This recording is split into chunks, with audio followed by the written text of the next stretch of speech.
How to fix Amazon shopping not working on Android.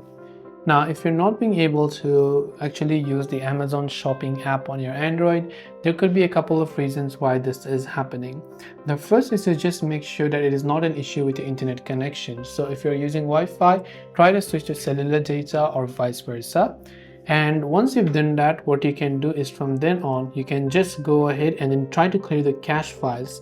So long press on the Amazon shopping app icon, then tap on the eye icon which you can find over here. Then when you tap the eye icon, it's going to take you to your app info page. Simply scroll down and tap on the option called storage. Tap on clear cache and try to clear the data. Remember that clearing the data will reset the app. So if you're logged into your account, you'll also be most likely logged out.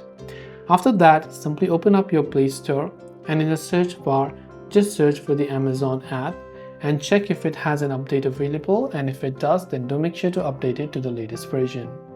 Hopefully one of these may have helped you solve the problem. If you have got any further questions, do feel free to leave them down. Thanks for watching and see you in the next video.